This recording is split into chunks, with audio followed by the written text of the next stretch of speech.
fiscally responsible, financial geniuses, monetary magicians. These are things people say about drivers who switch their car insurance to Progressive and save hundreds. Because Progressive offers discounts for paying in full, owning a home, and more.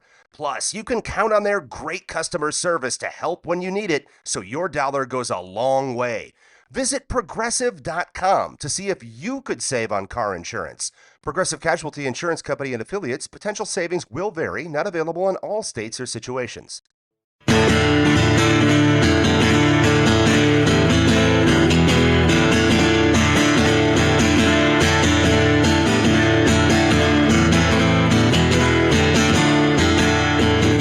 This is The Fall Line.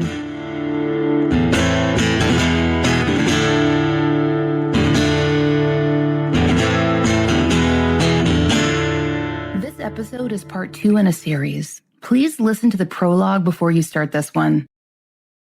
This is the story of Dannette and Jeannette Millbrook, twins from Augusta, Georgia, who disappeared in 1990 on their walk home from a convenience store. 27 years, and there's still no trace of them. And their case was closed. And why? It depends on who you ask. At the time, the twins' family was told point blank that it would be closed because they had turned 17. And in the state of Georgia, they couldn't then be forced to return home. Then later, when they spoke to representatives from NCMEC, the National Center for Missing and Exploited Children, they were told the case had been closed because the twins had been found. Still later, someone at the sheriff's office told Shantae, the twin sister, that they'd been in foster care and eventually adopted out. And then when the case was reopened in 2013, the Augusta Chronicle quoted an Officer Peebles as saying the case had been closed on hearsay, with the implication that the department had been told the twins had been found through some sort of second or third-hand account. No officer claimed on paper to have put eyes on them, especially not the original investigator.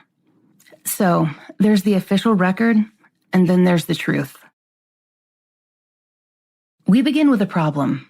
The twins' original case file is gone. What happened to it? No one is precisely sure, or if they are, they're not telling. There are 2 major theories, though, offered by officials at different times. In 2017, the podcast was told that flooding might be the culprit, but also we were told that the file might have been destroyed. In fact, maybe it was shredded, which is less ominous than it sounds. Not a conspiracy, but the natural conclusion of too many stored files, not enough room, and the joining of 2 departments with limited space. This was likely not intentional, but it was impactful. To our knowledge, we are the first people to ask for this file. It's an active case, so who knows what's in there. This is Georgia and the laws are strict. When we made our request, we got an incident report, 2 sheets long on each twin. These reports are dated June of 2013, and here's where it gets complicated. This information, though it was collected by the cold case investigator, Ashley Pletcher, who was briefly assigned in 2013, isn't new. It's copied from the original 1990 report, and wasn't that destroyed? We don't know. Perhaps it's somewhere else altogether. After all, the report in question is specifically listed as a juvenile report, and the specifics of that choice have remained unclear. Sources have told us this was the usual approach for missing persons under the age of 17, but we've also been told that it was standard for runaways. In any case, the trouble starts here. This is the first official document that misnames the twins, who have no S on their last name. That misprint has led to dozens of the same, from newspaper articles to Name Us to the Charlie Project, all of which draw their information from official documents. Jeanette's middle name is Latrice, not Latressa. That error appears in most missing persons listings and the official police report. Understand the story's reconstruction based on memories made fuzzy by 27 years, scant paperwork, and official stories that change. We'll do our best to walk you through it. If you listened last week, you'll recall that the missing persons in question were 15-year-old twins who needed bus fare. They left their new apartment on Cooney Circle and walked a few miles to their godfather's because he'd promised them bus fare so that they could continue to attend their now out-of-district school. They didn't take anything with them, and why would they? So we begin there in March, the 18th, a Sunday, with the twins. The Charlie Project describes them as having scars from hernia operations and Dannette as a little bow-legged. The family agrees with this, and they also agree that the twins were dressed as follows: Dannette wore a white Mickey Mouse t-shirt, white jeans, and black sneakers. If there was a leader between the two mostly quiet girls, Dannette was it. She was quiet but friendly and always ready to defend her sister. That very impulse may have led to some of the confusion surrounding events that preceded the case. Jeannette was a little dressed up that day in a blue pullover, white turtleneck, beige skirt, tights, and sneakers, likely included due to the long walk ahead. Shantae remembers that she hadn't changed after church. Jeannette was friendly, kind, and a homebody. She was not someone to make waves, even when she was picked on at the school bus stop. Dannette was the one who put a stop to that. So they left their new apartment, and they headed toward Bethlehem, their old neighborhood. A little under a month out from their 16th birthdays, the girls were old enough to make that walk alone, especially in the 90s. Their mother, Louise, didn't like them walking, but it was better to do once and get the bus fare that would prevent them from 10 trips in the next week. Remember their old neighborhood? It was in an area of town that still held the mark of Augusta's former cotton industry and its current brick industry. Here was also the nearby Mary Brick brickyards and the brickyard ponds, and a scattering of fishing spots and twisting dirt roads, kind of the country in the city. Locals went fishing there. Jeannette and Dannette found the houses and faces familiar, people they consider friends probably, and according to their family, the twins would have never taken a ride from a stranger, even after a long and tiring walk. So it would have to be a friend, unless they had no choice. Assuming the twins didn't accept a ride that day, they would have first walked down Forest Street, not Florence as the incident report lists, where they collected the $20 they'd need for their bus ride. People must have seen them, though no official has ever asked. The incident report acquired from the sheriff's office doesn't tell us about the rest of their journey. But the twins walked on to Tin Cup Lane. We know this because Juanita, their cousin, told us about it. As reported in the last episode, the twins invited Juanita to sleep over, something she did often, though it might be a little unusual for a school night. Juanita got the sense that they wanted some company, and so we have to ask, what happened between Forest Road and Tin Cup Lane?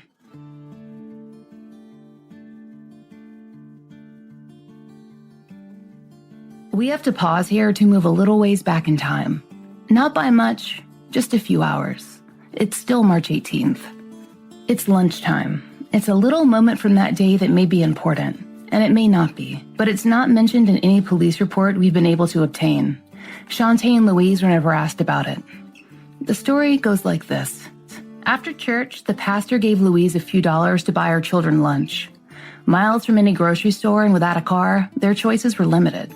So Louise sent the twins down the road to buy enough church's chicken to feed the children. When Dannette and Jeannette returned, they told their mother that they'd been followed by a man in a white van. What does that mean? Was he driving slowly behind them? They said he didn't follow them into the apartment complex.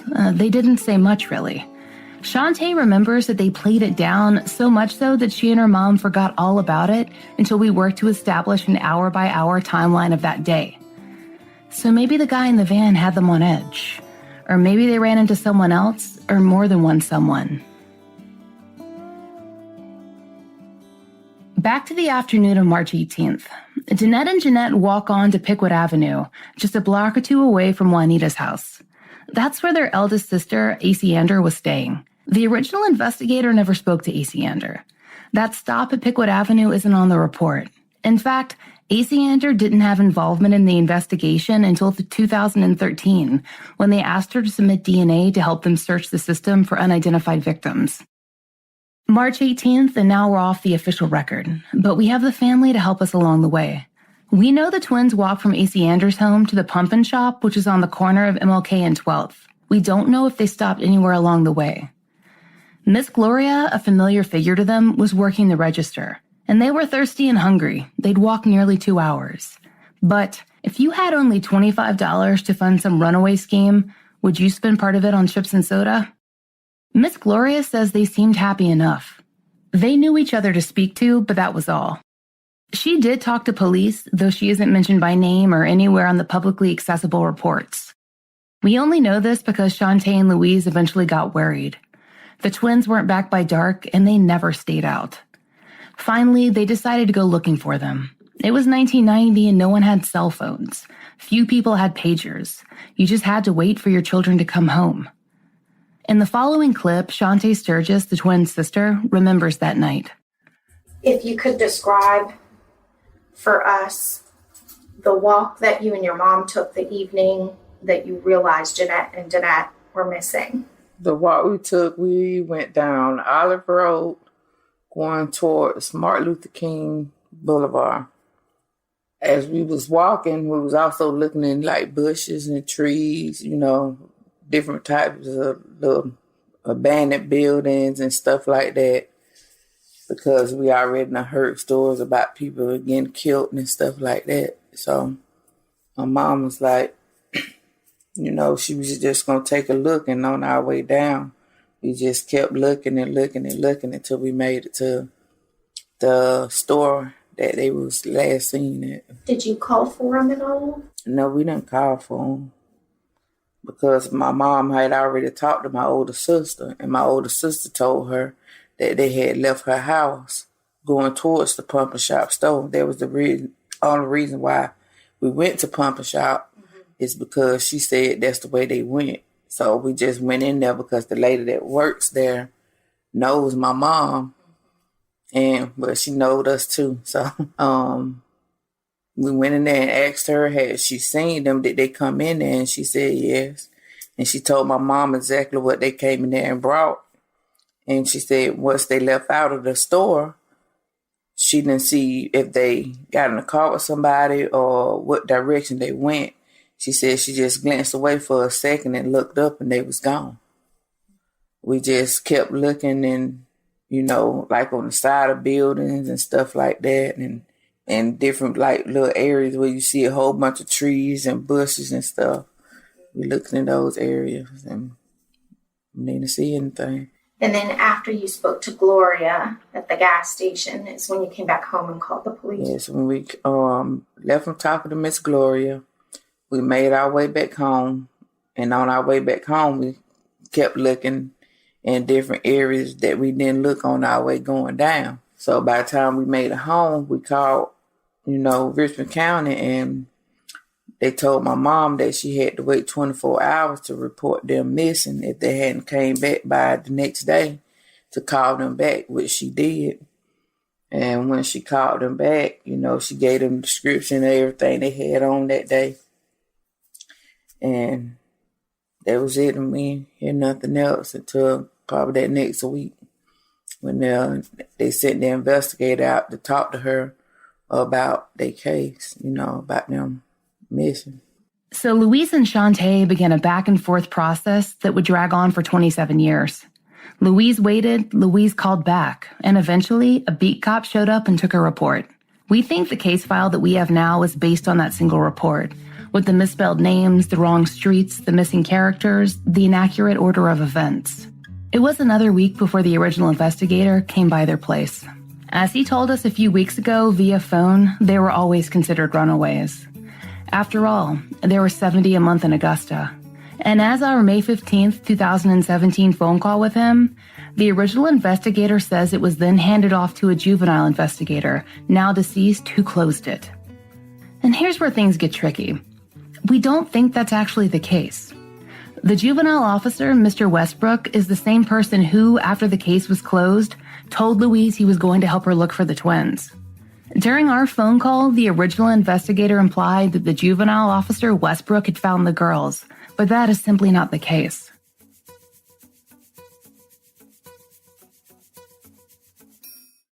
The next year brought very little. No leads, no news articles, no coverage. The family just waited. Their church members helped them distribute flyers, and NCMEC made them some posters. They trusted Richmond County would look for Dannette and Jeannette. And so when that investigator showed back up on or about April 8th in 1991, Louise opened the door hoping for news. Here, Shantae recalls what he said. Detective Schiff came and told my mom that they had closed the case out. So my mom called the missing and explored children and talked to them. And when she called down there, they told her that the original investigator who was over their case told them that they had been found, that they can take them out of the system. And my mom was like, no, they haven't been found. But they said, well, there's nothing they can do unless the investigator tell them otherwise. So for the last 20-something years, they was taken out of the database with the missing and explored children and the database as missing kids in Richmond County. Can you also recall, it seemed like when we spoke with your mom, she said that she believed the original investigator was coming to her house because he had found them. Yeah, she said she believed that that's what he was coming there for, to tell her that they had been found, but he came there to tell her that they closed the case out. And when your mom recalled that, she said that what he said, according to your mom, was that he was closing the case because they had turned 17 and there was nothing he could do. They had turned 17. He told her they had turned 17 years old and there was nothing that he could do to make them come home, even if he did find them. Had he always told your family he had found them and that's why he was closing the case? Or was the original declaration that the case had to be closed due to their age, and then it was later on that you all started hearing things that he was indicating that they had somehow been found? Yeah, we found out after they closed the case out now. We didn't find out until later that he was saying that they had been found. He never exactly told my mom, oh, your girls had been found. He just told her that they had turned 17 years old. And there was nothing that he could do, even if he did find them, because they were 17. So sometime after they closed the case out, we started hearing them saying that they had been found, is what they told the people at Missing and Explored Children. I think that's how we originally found out that he was saying they had been found, but they hadn't been found. When you all heard that, were you feeling hopeful? We was feeling hopeful, but we already know they had been found because he never told my mom where. He never said, oh, but they had been found here or there. He didn't tell her anything. She just heard from the Missing and Explored Children that they was told that my sister and them had been found, which they hadn't. So was your mom ever able to ask in person the original investigator what their location was? No.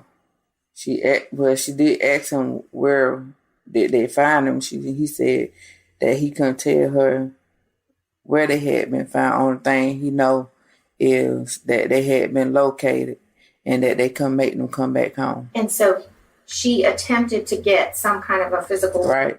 Because I would want to know, if you're going to come and tell me my girls had been found after a year or so had them passed by, you got to come tell me where. And if they want to make that decision to tell me that they don't want to come back home, let me be there for them to tell me that. That's how I feel about the thing. They didn't give her that chance. They didn't give her a chance to say, okay, well, they've been found at this address, ma'am. If you want to go talk to them or whatever the case may be, then, you talk to your girls and see if you can get your girls to come home or whatever. They didn't give her that chance. They didn't never tell her where they had been found or where they had been seen, nothing.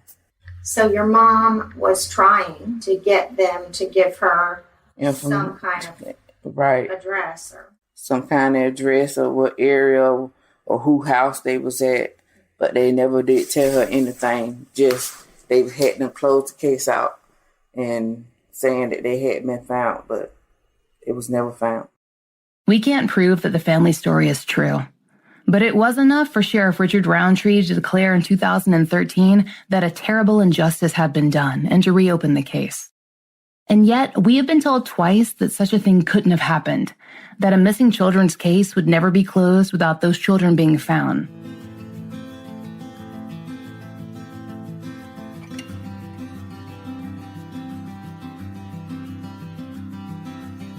But here's the thing. The original investigator says that they were. How many of the events in this case sprang from that one decision? How many people might have remembered something that could have helped? People still talk to Shantae and ask her how the twins are doing. They, like everyone else, assume they'd been found. We spoke to Robert Lowry of NCMEC, who verified that the case had been removed from their database in 1993, 2 years after Richmond County officially closed it. People have a hard time believing that. They think that the center would never remove children, especially if the family contested that removal. All we can say is it happened, NCMEC says it did. When my co-host interviewed Robert Lowry, he was holding the piece of paper that proved it in his hands. He said, and I quote, "It seems that they apparently have been removed, so therefore we canceled our report here at the National Center based on that report, which was obviously incorrect," end quote. And what about the alleged refusal to add them back to the system? That was before Lowry's time, so he could only speculate. But Louise tells us when she called to complain, NCMEC contacted Richmond County again, and they once again verified that the twins had been located, based off the original investigator's report. It comes down to who to believe, and it's fair to say that, in this case, NCMEC did not choose the parents. We are not here to negate the good that they do, and they do plenty. But this happened, and telling Shantae and Louise that it didn't is doing a disservice not only to Dannette and Jeannette, but to the families of missing all over the country. So, back to March 18th of 1990. What else was happening in Augusta? There was plenty, and not all of it was good. We don't know what he was doing that day, but there was a man living on the 400 block of East Hale Street, a man who had already begun a stream of violent sexual assaults and alleged murders that ran right through the neighborhood the twins walked that day. Joseph Patrick Washington, who was an employee of Marybrick Brickyard, had begun kidnapping women as early as, investigators suspect, 1989, and right off the streets of Bethlehem and the surrounding areas. He drove at least 3 different cars full of evidence, and some of that evidence was collected by the GBI in 1994. But the twins' case was closed then. We know that he targeted Black women with short hair and that some of his victims were left at the Brickyard Ponds. Some survived to tell the story of these attacks. Is there any connection? We don't know. But someone should have asked the question before now. A map of his crimes crisscrossed the area walked by the twins that Sunday. So many people were never interviewed. Like the twins' father, for instance, who also lived on East Hale, and whose history of violence makes him someone who should have been questioned thoroughly. As the twins' cousin Yolanda has told us again and again, someone knows something. It's time to shake them out.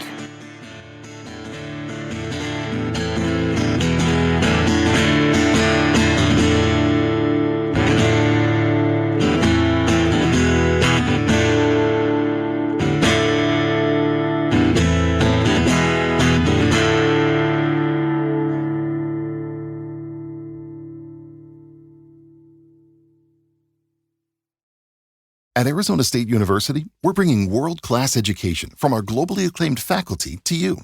Earn your degree from the nation's most innovative university. Online. That's a degree better. Learn more at asuonline.asu.edu.